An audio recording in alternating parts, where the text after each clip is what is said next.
नमस्कार, मैं तरुण वर्मा और मैं दिल्ली में क्लिनिकल साइकोलॉजिस्ट हूँ। इस वीडियो में आपसे एक महत्वपूर्ण विषय पर बात करूँगा कि प्रेगनेंसी में अगर एंटी डिप्रेसेंट दवाइयाँ ली जाएँ, खासकर कि SSRI दवाइयाँ जो कि selective serotonin reuptake inhibitors type की दवाएँ होती हैं जो कि डिप्रेशन या OCD के ट्रीटमेंट में दी जाती हैं। तो प्रेगनेंसी में अगर ये दवाएँ ली जाएँ तो बच्चे के हेल्थ पर इनका क्या असर पड़ता है और किस तरह से ये प्रेगनेंसी में नुकसान पहुंचा सकती हैं बच्चे को, इस पर हम थोड़ा सा आज बात करेंगे। आमतौर पर एंटी डिप्रेसेंट दवाइयाँ प्रेगनेंसी के दौरान लेने से डॉक्टर्स मना करते हैं, भले ही वे गायनेकोलॉजिस्ट हों या फिर साइकाइट्रिस्ट हों। पर अगर पेशेंट की कंडीशन बहुत ख़राब हो, जैसे कि डिप्रेशन बहुत सीवियर हो या OCD के लक्षण बहुत ज़्यादा बढ़ रहे हों प्रेगनेंसी के दौरान, तो कुछ डॉक्टर्स अक्सर रिकमेंड करते हैं कि एंटी डिप्रेसेंट दवाइयाँ ले लेनी चाहिए। एटलीस्ट लो डोज पर तो ज़रूर ले ली जाए ताकि एटलीस्ट पेशेंट की अपनी जो मेंटल हेल्थ है वो ठीक रहे। क्योंकि बहुत सारे स्टडीज़ ऐसा बताती हैं कि अगर एक औरत को प्रेगनेंसी के दौरान अगर बहुत ज़्यादा डिप्रेशन या OCD की समस्याएं हों तो उसका भी बच्चे की हेल्थ पर फ़र्क पड़ता है और बच्चे की डेवलपमेंट ग्रोथ में उसमें बहुत सारे बदलाव देखने में आते हैं, मतलब कि बहुत सारी कमियां देखने में आती हैं। तो क्योंकि डिप्रेशन OCD अपने में ही काफ़ी खतरनाक होते हैं, इसलिए डॉक्टर्स कहते हैं कि थोड़ा लो डोज पे दवाइयाँ ले लेनी चाहिए। इनमें भी बहुत सारे डॉक्टरों का यही मत होता है कि पहली ट्राइमेस्टर में, मतलब पहले 3 महीनों में दवा ले लेना शायद ज़्यादा बेहतर होता है, क्योंकि ऐसे में अगर लो डोज पे दवा ली जाएगी और अगर मैनेज हो जाती है कंडीशन तो बहुत अच्छा है। और अगर पेशेंट पहले से दवा ले रही है तो उस केस में उसकी इन शुरू के 2 से 3 महीने के अंदर दवा को धीरे धीरे बंद किया जा सकता है। इसके लिए भी पहले ट्राइमेस्टर में दवा लेना ज़रूरी समझा जाता है। पर ऐसे में ये डॉक्टर्स रिकमेंड करते हैं कि बेहद ज़रूरी है कि जो फीमेल हैं, जो महिला हैं, वो साइकोथेरेपी ले लें, क्योंकि साइकोथेरेपी के थ्रू किसी ना किसी तरह से तो उनका ट्रीटमेंट चलता ही रहेगा, भले ही दवाइयाँ बंद हो जाएं। तो इस तरह से देखा जाता है कि साइकोथेरेपी अगर ली जाएगी बिना मेडिसिन के, जो कि नॉन प्रेग्नेंट वुमेन या दूसरे जो आदमी लोग होते हैं वो भी अगर लें, बिना दवाओं के भी अगर साइकोथेरेपी ली जाए या दवाओं के साथ साइकोथेरेपी ली जाए तो उसका इन एनी केस असर तो आता ही है OCD और डिप्रेशन को ठीक करने में। तो प्रेगनेंसी के टाइम पे सबसे अच्छी जो सजेशन होती है वो यही होती है कि दवा को धीरे धीरे बंद कर दिया जाए, पहले ट्राइमेस्टर तक रखा जाए तो ठीक है, उसके बाद दवा का इनटेक खत्म कर दिया जाए और साइकोथेरेपी पर पूरी तरह से पेशेंट डिपेंडेंट हो जाए, उस पर आ जाए, वो ट्रीटमेंट ले, ताकि डिप्रेशन OCD भी कम रहे और साथ साथ प्रेगनेंसी के दौरान दवाओं का जो नेगेटिव असर आ सकता है वे भी बचा जा सके उससे। तो ये तो रहा मोटे तौर पर जो एक ओपिनियन है, और जो कॉमन जो सिनेरियो हमें देखने में आता है वो ऐसा होता है। इस वीडियो में जो मैं आपसे जानकारी थोड़ी सी शेयर करूंगा वो रिसर्च बेस्ड होगी, क्योंकि इस मुद्दे पर क्या सही डायरेक्शन ली जाए, क्या सही निर्णय लिया जाए, क्या ना लिया जाए, इस बारे में जो डिसीजन है वो इसी बेस पर लिया जाता है कि रिसर्च क्या कहती है, FDA ने क्या बोला है और रिसर्च क्या बोलती है कि क्या प्रेगनेंसी के टाइम पर SSRI दवाइयों का बच्चों के मानसिक और शारीरिक स्वास्थ्य पर क्या कोई असर पड़ता है। तो यहाँ हमारे लिए ज़्यादा ज़रूरी होगा जानना कि कुछ रिसर्च में क्या एविडेंस आया है, क्या सबूत, क्या ऐसे फैक्ट्स पता चले हैं जो कि बताया जा सके जिसके बेसिस पे कि दवा लेनी चाहिए या नहीं लेनी चाहिए। और इन्हीं रिसर्चेस के बेसिस पे साइकाइट्रिस्ट और गायनेकोलॉजिस्ट भी अपना डिसीजन लेते हैं, अपना जजमेंट बनाते हैं कि एक महिला को दवा दी जाए या ना दी जाए।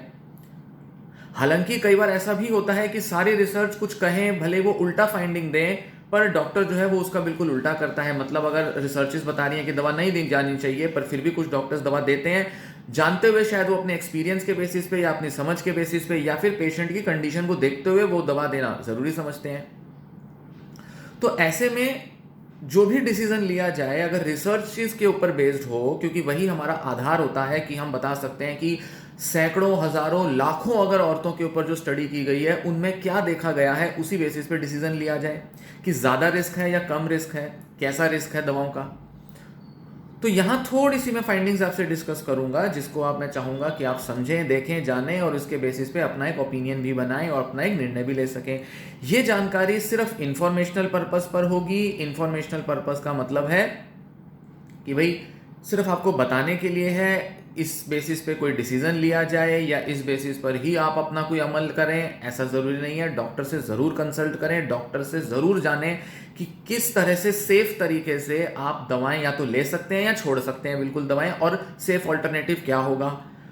डॉक्टर सही होगा तो वो बताएगा कि सेफ ऑल्टरनेटिव साइकोथेरेपी ही है, पर सही तरह से अपने डॉक्टर, अपने साइकेट्रिस्ट से डिस्कस करने के बाद ही कोई निर्णय लें कि आपको दवा कंटिन्यू करनी चाहिए या नहीं, और आपको किस ऑल्टरनेटिव की तरफ जाना चाहिए। तो आइए अब हम थोड़ा रिसर्च एविडेंस डिस्कस करते हैं। आपसे ज़्यादातर जो मैं रिसर्चेस डिस्कस करूंगा यहाँ पे वो रिव्यू आर्टिकल्स होंगे, जो कि बहुत सारे रिसर्चेस का निचोड़ डिस्कस करते हैं। रिव्यू आर्टिकल्स या मेटा एनालिसिस आर्टिकल्स दो ऐसे टाइप की रिसर्च होती हैं जिसके अंदर कई सालों तक हुई बहुत सारी जो स्टडीज हैं, जो अलग अलग दुनिया के हिस्सों में की गई, अलग अलग नंबर या पॉपुलेशन पर की गई, कोई बड़ी उम्र की औरतों पे की गई, कोई छोटी उम्र की प्रेग्नेंट औरतों पर की गई, कोई अफ्रीका की औरतों पर की गई, तो कोई अमेरिका, तो कोई यूरोप, तो कोई एशिया की औरतों पर की गई। हर तरह के लोगों पर की गई रिसर्चेस का निचोड़ होता है रिव्यू आर्टिकल्स में, और जब यही निचोड़ स्टैटिस्टिक्स की मदद से निकाला जाता है तो उसे हम मेटा एनालिसिस कहते हैं। मतलब एनालिसिस का भी एनालिसिस, मेटा एनालिसिस। तो यहां मैं आपसे ऐसी ही कुछ स्टडीज के बारे में चर्चा करूंगा, उनकी फाइंडिंग्स आपसे डिस्कस करूंगा। तो आइए यहाँ स्क्रीन पर देखिए, यहाँ सबसे पहली स्टडी आपके सामने है, anti depressants in pregnancy a systematic review. ये 2010 में नवंबर में पब्लिश हुई थी Australian New Zealand journal of psychiatry में। इसकी हम कंक्लूजन पे जाएंगे कि आप देखें सामने लिखा है, there were no randomised control trials. कोई बहुत बड़े रैंडमाइज्ड कंट्रोल ट्रायल्स नहीं किए गए थे, जो कि स्टैंडर्ड माने जाते हैं किसी भी मेडिकल रिसर्च में किसी भी कंक्लूजन पर पहुंचने के लिए। तो जो भी स्टडीज हुई वो क्या बता रही हैं? सबसे पहले कॉन्जेनिटल मेलफॉर्मेशंस, मतलब पैदाइशी तौर पे बच्चे के अंदर कुछ मेलफॉर्मेशंस, कुछ बॉडी के कुछ ऑर्गन्स या इंटरनल बॉडी पार्ट्स बने हुए नहीं है, प्रॉपर डिफॉर्मिटी है उनके अंदर, ठीक से बने नहीं वो। स्ट्रक्चरल मेलफॉर्मेशंस किसी भी तरह की हो सकती हैं। इसमें 35 स्टडीज उन्होंने देखी। जैसे मैंने बताया मेटा एनालिसिस है, रिव्यू है, तो बड़ी सारी स्टडीज को निचोड़ निकालेंगे। इनमें से 12 ने डेमोन्स्ट्रेट किया, 35 में से 12 ने, करीब एक तिहाई ने, a significant association between anti depressant use in early pregnancy and congenital malformations. तो काफी बड़ा नंबर है। फिर आता है प्रेगनेंसी आउटकम्स। इसमें भी 35 आर्टिकल्स उन्होंने आइडेंटिफाई किए, और इन्होंने देखा कि 7 में से 4 स्टडीज ने एबॉर्शन का रिस्क काफी बढ़ा हुआ दिखाया। प्री टर्म बर्थ, मतलब 9 महीने से पहले बच्चा पैदा हो रहा है, 19 में से 15 स्टडीज ने इसका एक एलिवेटेड रिस्क बताया। मतलब बहुत बड़ा रिस्क है कि बच्चा वक्त से पहले पैदा हो सकता है, जो कि अपने में एक बहुत बड़ा एक नेगेटिव पॉइंट होता है। फिर एबनॉर्मल बर्थ वेट, 23 में से 8 स्टडीज ने बताया कि बच्चे का वेट ठीक नहीं होगा। नेक्स्ट आता है नियोनेटल आउटकम्स, पैदा होने के बाद बच्चे में क्या देखा गया। 17 कंट्रोल स्टडीज इसमें की गई, जिसमें से एक मेटा एनालिसिस भी की देखा उन्होंने, मतलब कि उन्होंने पिछली स्टडीज में एक मेटा एनालिसिस भी ढूंढ लिया। 15 स्टडीज में शो किया एक एसोसिएशन था gestational exposure to anti depressants, मतलब कि जब उन्होंने न्यूबॉर्न बेबीज में स्टडी किया कि जिनमें भी प्रॉब्लम्स थी या जिनमें नहीं थी, उनको जब देखा कि उनकी मदर्स क्या अपने प्रेगनेंसी के टाइम पे क्या एंटी डिप्रेसेंट दवाएं लेती थी, तो उन्होंने देखा कि नियोनेटल एडेप्टेशन और एंटी डिप्रेसेंट यूज में काफी बड़ा एसोसिएशन आया। बच्चों में दिक्कतें आई। बच्चे जब पैदा होने के बाद, वूम से निकलने के बाद, जब नए एनवायरनमेंट में अडेप्ट करते हैं, नियोनेटल एडेप्टेशन जिसे हम कहेंगे, उसमें बहुत सारी डिफिकल्टीज देखी गई। जैसे कि आमतौर पर देखते हैं बच्चा पैदा होने के बाद रोता है, तो बहुत सी मदर्स जिन्होंने अपनी प्रेगनेंसी में SSRI दवाइयां ली थी, उनके बच्चे में ऐसा देखा गया कि वो उन बच्चों में रोना कम देखा गया। कम बच्चे थे ऐसे जो कि पैदा होने के बाद रोए। तो इस तरीके की जो पल्मोनरी लंग्स रिलेटेड प्रॉब्लम्स थी वो उनमें रिपोर्ट की गई, देखी गई।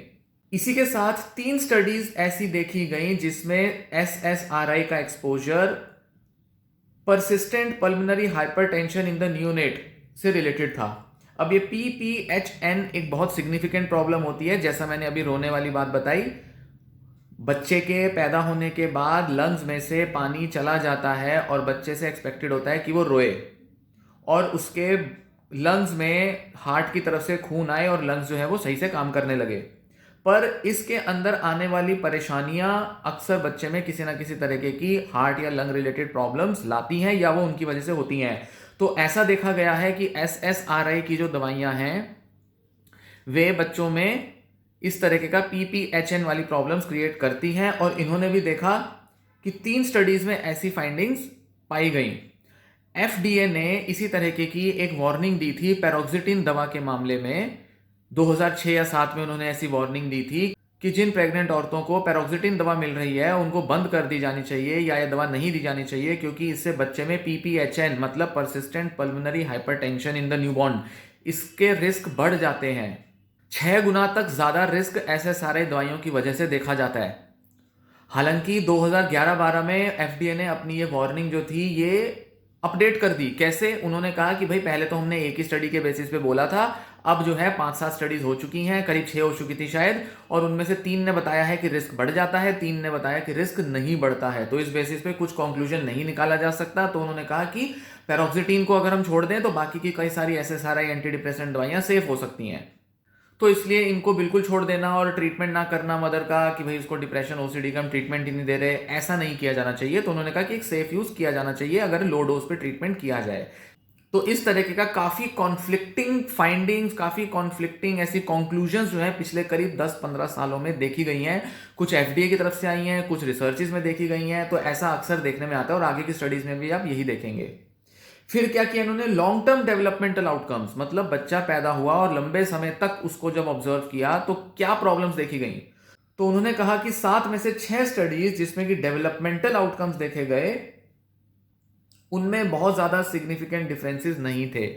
मतलब कि शायद पैदा होते टाइम पेरीनेटल पोस्टनेटल स्टेज पर तो हम कहेंगे कि बच्चे में फर्क आ रहा है, बच्चे की जो हेल्थ है वो किसी तरह से अफेक्ट हो रही है, किसी तरह से एसएसआरआई का एक्सपोजर से बच्चे के हार्ट और लंग्स में समस्या आई, पर लंबे टाइम तक बहुत ज्यादा डेवलपमेंटल आउटकम्स नहीं देखे गए। पर फिर मैं यहां कहूंगा कि जब रिसर्च को मैंने पढ़ा तो देखा कि ये बहुत ही इनकॉन्क्लूसिव, बहुत ही अर्ली स्टेज वाला एविडेंस है जिसके ऊपर बिलीव नहीं किया जा सकता, और साथ ही साथ इस पर बहुत सारी स्टडीज और की जानी बाकी हैं। नेक्स्ट देखेंगे study, selective serotonin reuptake inhibitor used during early pregnancy and congenital malformations, a systematic review and meta-analysis of cohort studies of more than 9 million births। इसमें देखिए यहां पर इन्होंने क्या रिजल्ट देखा। 29 कोहोर्ट स्टडीज इन्होंने आइडेंटिफाई की। कोहोर्ट स्टडीज वो होती हैं जिसमें काफी टाइम तक ऑब्जर्व किया जाता है, लॉन्गिट्यूडिनल रिसर्च होती है। मतलब जैसे मान लीजिए एक महिला है जो प्रेगनेंसी में दवा ले रही है और उनको 6 महीने 8 महीने 1 साल तक उसको ऑब्जर्व किया गया और देखा गया कि जब ये पहले ट्राइमेस्टर में, दूसरे ट्राइमेस्टर में, तीसरे ट्राइमेस्टर में और बच्चे के पैदा होने के बाद हर अलग अलग लेवल पर बच्चे की हेल्थ और मदर की हेल्थ का इन्होंने किसी तरीके की मॉनिटरिंग की, टेस्टिंग की और चेक किया कि क्या असर आ रहा है एसएसआरआई दवाइयों का। तो कुछ ऐसी प्रेग्नेंट औरतें ली जो एसएसआरआई दवाइयां ले रही थी, कुछ ऐसी औरतें ली जो एसएसआरआई दवाइयां नहीं ले रही थी या जिनको डिप्रेशन नहीं था। इस तरीके से इन्होंने रिजल्ट्स कंपेयर किए। तो ऐसे ही उनके इफेक्ट को, दवाओं के इफेक्ट को मेजर किया जाता है, उसको चेक किया जाता है। तो इन्होंने देखा कि 9 मिलियन मतलब 90,85,954 बच्चों का इन्होंने डेटा लिया। ओवरऑल क्या देखा? Use of SSRIs was associated with an increased risk of overall major congenital abnormalities, बहुत बड़ा रिस्क था, एंड कॉन्जेनिटल हार्ट डिफेक्ट्स। एक तो ओवरऑल जो बच्चे के अंदर जो एनोमेलीज आ रही हैं, मतलब वो हार्ट के अलावा किसी भी दूसरे ऑर्गन की हो सकती हैं, और खासकर हार्ट डिफेक्ट्स तो खासकर देखे गए। फिर इस लाइन में देखेंगे, similar significant associations were observed using maternal citalopram exposure. फिर फ्लुओक्सेटिन एंड पेरोक्सिटिन, सभी दवाइयों में उन्होंने किसी ना किसी तरह का कोई ना कोई बड़ा रिस्क देखा। Sertraline was associated with septal defects, मतलब हार्ट के अंदर एक सेप्टम करके एक पार्ट होता है जो कि राइट लेफ्ट वेंट्रिकल जो हार्ट के जो पार्ट होते हैं उनको जोड़ता है। तो atrial septal defects and respiratory system defects, तो यहां पर भी आप कहेंगे कि हार्ट की हेल्थ पर और लंग्स की हेल्थ पर बहुत ज्यादा असर आया एसएसआरआई दवाई लेने वाली औरतों के बच्चों में। फाइनली ये बोलते हैं कि caution is advisable in making decisions about whether to continue or stop treatment with SSRIs during pregnancy. वो कहते हैं कि ओवरऑल रिस्क तो हमें बहुत ज्यादा नहीं मिला, और खासकर जो कह रहे हैं कि शुरुआत की जो स्टडीज थी वो थोड़ा बढ़ा चढ़ा के इनके इफेक्ट्स को बताती थी कि भाई एसएसआरआई से ये हो जाएगा, वो हो जाएगा, ऐसे ऐसे करके। खासकर जो सबसे पहली स्टडी मैंने बताई जिसमें 6 गुना रिस्क बताया था, ऐसा बताया गया है कई रिसर्चर्स ने कि वो बहुत ओवर एस्टिमेटेड रिस्क थे, और उस रिसर्च पर काफी सवाल भी खड़े किए गए हैं। तो उन्होंने कहा कि काफी कॉशन लेना पड़ता है डिसीजन लेते टाइम कि भाई बच्चे को पैदा करते समय जब प्रेग्नेंट लेडी दवा लेती है तो उस टाइम पर कई सारे फैक्टर्स को ध्यान में रखना जरूरी है, क्योंकि ये बड़े सारे जो कॉन्जेनिटल और दूसरे डिफेक्ट्स होते हैं, खासकर ये जो मैंने पल्मोनरी हाइपरटेंशन वाला जो केस बताया, उनमें अक्सर वो दूसरे कारणों की वजह से भी बच्चों के अंदर ये प्रॉब्लम्स देखी जाती हैं। तो जो रिसर्चर्स जो कॉन्ट्राडिक्ट करते हैं इस बात को कि ऐसे सारे दवाइयों का रिस्क है, वो ऐसा बताते हैं कि इन रिसर्चेज में दूसरे फैक्टर्स को कंसीडर नहीं किया गया था, जिसकी वजह से ये सारे डिफेक्ट्स आ सकते हैं। नेक्स्ट रिसर्च देखिए, selective serotonin reuptake inhibitor used during pregnancy and risk of pre term birth, a systematic review and Meta analysis, 2016 की स्टडी है ये। इसमें इन्होंने क्या देखा, 8 स्टडीज को इन्होंने रिव्यू किया, पूरा मेटा एनालिसिस था, जिसमें 12,37,669 औरतों पर इन्होंने स्टडी की, जिसके अंदर 93,982 एक्सपोजर ग्रुप में थी, मतलब इनको ऐसे सारे दवाइयां दी जा रही होंगी, और बाकी की कंट्रोल ग्रुप में थी। कंट्रोल ग्रुप में दोनों टाइप की औरतें थी, जिनमें डिप्रेशन है पर ऐसे सारे दवाइयां नहीं मिल रही, उनको शायद साइकोथेरेपी मिल रही है, या वो औरतें जिनको डिप्रेशन ही नहीं है तो ऑब्वियसली उनको ऐसे सारे दवाइयां तो मिल ही नहीं रही होंगी। इसमें इन्होंने क्या देखा, The incidence of PTB, मतलब preterm birth, was significantly higher in the group of women treated with SSRIs compared with controls. Controls मतलब both women with depression but without SSRI exposure and women without depression. अब ये next research देखेंगे कि इन utero antidepressants, इन यूटेरो मतलब pregnancy के time पे, and neuro developmental outcomes in kindergartners, छोटे बच्चों में जो किंडरगार्टन में जा रहे हैं, स्कूल में पढ़ रहे हैं, उनमें देखा कि न्यूरो डेवलपमेंटल आउटकम्स क्या है, मतलब उनकी ब्रेन की बिहेवियर की ग्रोथ कैसी है, डेवलपमेंट कैसी हो रही है उनकी। 2020 की स्टडी है ये, लेटेस्ट। इसमें देखिए क्या उन्होंने देखा, 3048 बच्चों का इन्होंने एनालिसिस किया जो कि स्टडी में लिए गए थे। उसमें देखा कि जिन बच्चों की मदर्स ने प्रेगनेंसी में दवाएं ली थी, उनमें 21.43% बच्चों में रिस्क देखा गया, वो ज्यादा वल्नरेबल देखे गए, जिनमें की न्यूरो डेवलपमेंटल किसी तरीके की डिलेज या डेफिसिट देखे गए, मतलब बच्चों की डेवलपमेंट जो होती है, स्पीच, थिंकिंग, बिहेवियर की सब डिले हो गई, उस टाइप की प्रॉब्लम्स आ गई। लेकिन जिन औरतों ने दवाएं नहीं ली थी, उनमें 16.16% ही बच्चे ऐसे थे जिनमें की किसी ना किसी तरीके के कोई डेवलपमेंटल डिलेज देखे गए। तो जो बच्चे एक्सपोज्ड ग्रुप में थे, मतलब जिन मदर्स को दवा मिली थी, उनमें किस चीज का रिस्क बढ़ा हुआ था, लैंग्वेज और कॉग्निशन, मतलब उनमें स्पीच डिलेज होंगे, लैंग्वेज ठीक से डेवलप नहीं हो रही, कॉग्निशन मतलब उनकी थिंकिंग डेवलप नहीं हो रही, बच्चों का आईक्यू कम हो सकता है, इस तरीके की प्रॉब्लम देखी गई। फाइनली इन्होंने कंक्लूड क्या किया, एक्सपोजर टू एसएसआरआईज और एसएनआरआईज, ये भी डिप्रेशन की दूसरे टाइप की दवाइयां होती हैं, during pregnancy was associated with an increased risk of developmental vulnerability and an increased risk of deficits in language and और कॉग्निशन।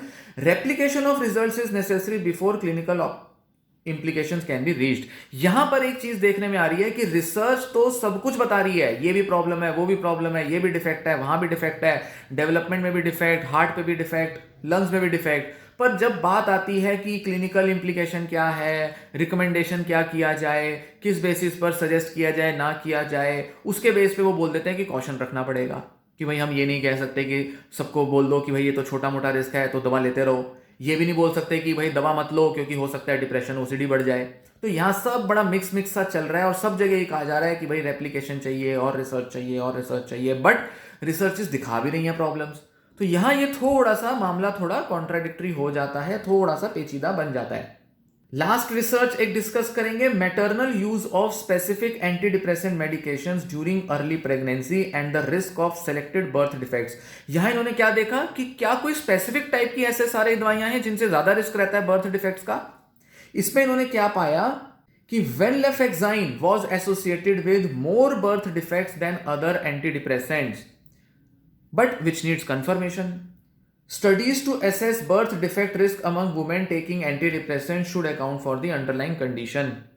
मतलब कि इसमें कह रहे हैं कि देखना पड़ेगा भाई वो कंडीशन है किस टाइप की, अगर वो दूसरे कॉजेज की वजह से होती है और भी दूसरे कारण अगर मौजूद हैं, तो ये कहना कि भाई ऐसे सारे दवाइयों की वजह से ही हो रहा होगा या असर, तो वो थोड़ा क्वेश्चनेबल है, थोड़ा हाँ सोचना जैसा जरूरी होता है। तो इसलिए हम पक्के तौर पे नहीं कह सकते, पर जब दो ग्रुप्स कंपेयर किए जाते हैं, जो कि स्टडीज का एक बेसिक मेथड होता है, जो कि कंक्लूजन निकालने का एक तरीका होता है, वो जो स्टडी मेथड्स हैं वो तो कंक्लूजन बता रही हैं कि ऐसे सारे दवाइयों से, जैसे कि वेनलेफेक्साइन हो गई, पैरोक्सिटीन हो गई, इनसे प्रॉब्लम ज़्यादा आ रही हैं। और ये कहना कि ऐसे सारे दवाइयों से असर नहीं आ रहा या लो रिस्क आ रहा है, ये बस इस बेसिस पे कर रहे हैं कि कुछ स्टडीज बहुत ज़्यादा बता रही हैं, कुछ कम बता रही हैं, इनकंक्लूसिव रिजल्ट्स हैं, तो हम ये नहीं कह सकते कि बहुत बड़ा रिजल्ट आ रहा है। तो रिजल्ट आ भी रहा है, अलग अलग तरह से कंपेयर करके बता भी रहे हैं, और फिर भी ये कह रहे हैं कि बहुत बड़ा शायद इसके अंदर हम रिस्क नहीं देख सकते और इसके पीछे कॉशन रखना पड़ेगा। तो कंफ्यूजन है सारे रिसर्चेस में। आप देख सकते हैं कि हर रिसर्च की कंक्लूजन में कंफ्यूजन भरी पड़ी है।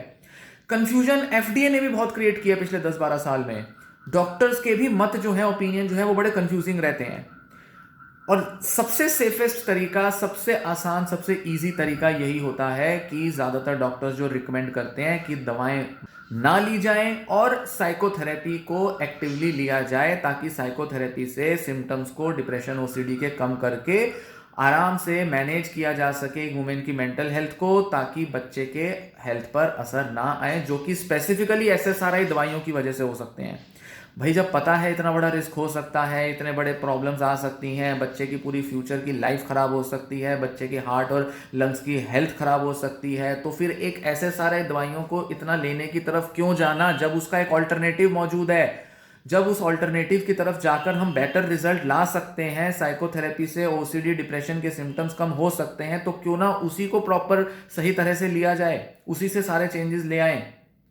इसलिए इस जानकारी को ध्यान में रखकर अगर हम देखें तो एक सही डिसीजन की तरफ हम बढ़ सकते हैं, स्पेशली तब जब हमारे पास ऑल्टरनेटिव्स मौजूद हों। तो ये जानकारी आपको यूजफुल लगी हो, वीडियो को लाइक जरूर करें। और साथ ही साथ इस जानकारी से मैं कहूंगा कि बहुत डरने की जरूरत भी नहीं है। आप घबरा जाएं, डर जाएं, परेशान हो जाएं, डॉक्टर से बात करें, डॉक्टर से सही से डिस्कस करें और डॉक्टर का ओपिनियन जाने कि वो ऐसा क्यों कह रहे हैं कि आपके केस में आपको दवा दी जानी चाहिए, या एटलीस्ट लो डोज पर ही सही। डॉक्टर इस बात पर क्यों कन्विंस्ड है आपके मामले में, क्यों वो ये ओपिनियन रखते हैं कि आपके लिए जो है वो दवा अगर वो देने के लिए बोल रहे हैं तो दी जानी चाहिए। गायनेकोलॉजिस्ट और साइकाइट्रिस्ट दोनों से अपना ओपिनियन शेयर करें, दोनों से बात करें, दोनों के ओपिनियन को जानकर उसको ऑब्जेक्टिवली एसेस करें। और अगर किसी दूसरे डॉक्टर्स का सेकंड थर्ड ओपिनियन लेना है तो जरूर लें, क्योंकि मैं देखता हूं कि बहुत से साइकाइट्रिस्ट और कुछ गायनेकोलॉजिस्ट कहते हैं कि दवाएं लेते रहो, और कुछ पेशेंट तो बहुत हाई डोज पर भी दवा ले रहे होते हैं। तो समझ नहीं आता कि ये क्या चल रहा है, जब इतने सारे रिसर्चेज हैं, इतने सारे एविडेंस डेटा मौजूद है, फिर भी ऐसा क्यों बोला जाता है। सिर्फ इसलिए कि भाई डिप्रेशन ओसीडी दूर नहीं होगा, या मे बी कुछ और वजह से बोला जाता है, या शायद कंडीशन ऐसी है पेशेंट की, या जो भी रीज़न है। हालांकि मैंने कुछ पेशेंट देखे हैं जो बहुत माइल्ड कंडीशन में होते हैं, फिर भी डॉक्टर कहता है कि दवाइयाँ लेते रहो। या तो उनको सही से जानकारी नहीं है, उनके पास सही इन्फॉर्मेशन नहीं है, अवेयरनेस नहीं है, या मे बी क्या उनको लगता है कि दवा देनी चाहिए। मैं लास्ट में ये ज़रूर कहना चाहूँगा कि मैं साइकाइट्रिस्ट नहीं हूँ, मैं मेडिकल डॉक्टर नहीं हूँ, मेरे पास एमबीबीएस डिग्री नहीं है, मेरे को कोई मतलब नहीं बनता कि मैं आपको कहूँ कि आप ये डिसीजन लो या ये मत लो। पर इतना ज़रूर है कि रिसर्च को पढ़ के एक अंडरस्टैंडिंग आती है, एक बेसिक आइडिया लिया जा सकता है, एक इन्फ्रेंस निकाली जा सकती है कि जो रिसर्चेज हैं, एफडीए हैं, जब ये सब बातें बोल रहे हैं तो इसके बेसिस पे हम क्या ओपिनियन बना सकते हैं, क्योंकि डॉक्टर्स भी ऐसा ही ओपिनियन बनाते हैं। सो इसलिए डॉक्टर के क्लिनिकल एक्सपीरियंस के बेसिस पे, नॉलेज के बेसिस पे, डॉक्टर की अपनी जो जानकारी है, ज्ञान है, उसके बेसिस पे वो ऐसा क्यों कह रहे हैं कि दवा लो, ये जरूर जानें। गायनेकोलॉजिस्ट से भी पूछें, तब जाके कोई इन्फॉर्म्ड डिसीजन लें। अदरवाइज जो रिसर्चेस कहती हैं उसके बेसिस पे तो बहुत बड़ा रिस्क है कि बच्चे की हेल्थ जो है वो बहुत बुरी तरह इफेक्ट हो सकती है। और साथ साथ जैसे कि देखा गया, सब ने कंफ्यूजन बता दी, सबको कंफ्यूजन है। तो इसलिए सही तरह से सोचकर ही डिसीजन लें और ऑल्टरनेटिव्स की तरफ जरूर जाने का सोचें। ये वीडियो मैं यही समाप्त करता हूं। धन्यवाद।